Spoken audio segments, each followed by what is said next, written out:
Hello and welcome to another episode of the Professor series. In this episode, we'll talk about Dr. John Cline. Dr. John Cline is a researcher at the University of Guelph. He does work on fruit agronomy to determine how best to manage the fruit trees for maximum yield, both marketable and total, and how to minimize the dangers of diseases and physiological disorders. One of the biggest problems within cherry production is rain during the harvest part of the season. The water passes through the permeable skin of the fruit and gets sucked up by the fruit itself due to the high sugar content. This causes the expansion of the fruit and the fruit splitting in half. This is called cherry splitting or cherry cracking. To aid in dealing with that problem, the use of gibberellic acid sprays has been approved to prevent crop loss due to cracking. Gibberellic acid has already been used in other fruit crops to control problems in fruit quality. The amount of russetine in an apple can be reduced by spraying acid. It's also used to stop cracking in pomegranate, as well as lychee.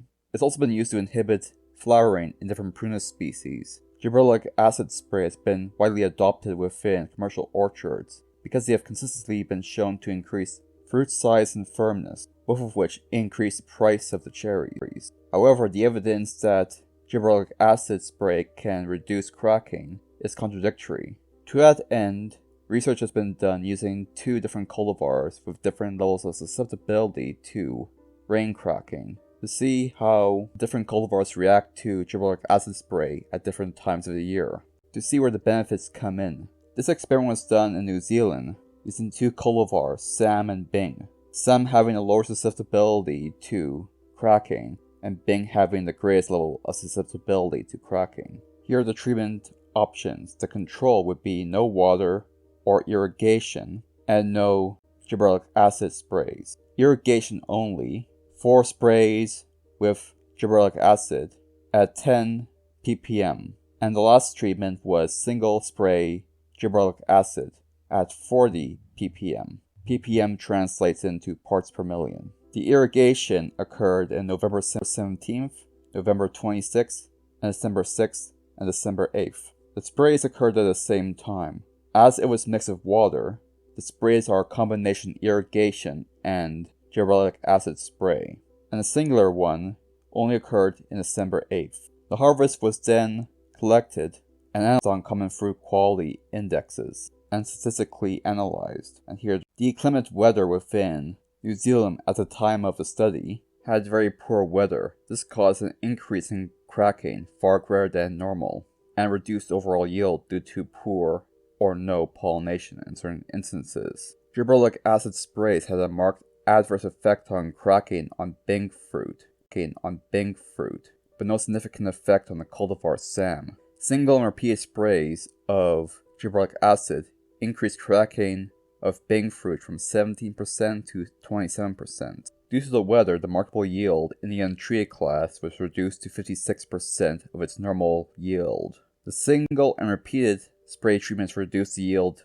to about 26 and 35% of the total fruit yield. The treatment effects were not significant in Sam. Statistically speaking, there was no effect of anything on Sam. So Sam is quite resilient. Also in both instances, the gibberellic acid made both the cultivars Bing and Sam delay fruit color development. There was no differences between fruit color development and the untreated and water-only treatments. Bing once again seemed more susceptible to fruit color delay than Sam was. When it comes to Sam, a greater level of dark-colored fruit were produced under gibberellic acid in comparison with Bing. Sam also had a higher fruit yield overall in comparison to Bing. This evidence seems to contradict the works of Dr. Looney, Dr. Dawood, Dr. Faktu, and Dr. Barzi, and several other researchers who found that gibberellic acid reduced fruit cracking when sprayed, but also confirms others such as Dr. Postbing and Dr. Rasmussen, where it increased fruit cracking. This indicates that the plant genetics play a primary role in how well a plant handles cracking, alongside the environment that the trees find themselves in. Although the use of gibberellic acid also improved fruit-soluble solids, it was only marginal in nature. It also appears that gibberellic acid inhibits the production of anthocyanin, which is what makes cherries red or purple. without, however, influence sugar accumulation. As of right now, it's not clear how gibberellic acid spray increased the level of fruit cracking within this experiment. So as of right now, the nature of gibberellic acid on cherry cracking remains a marginal mystery. But we have another study that adds to the do not spray gibberellic acid to prevent cracking camp. And that about covers everything. Thank you for watching this video. If you enjoyed this video, please like and subscribe. If you really enjoyed it and think you can donate, you can do so at Buy Me a Coffee, link in the description below. Thank you for watching.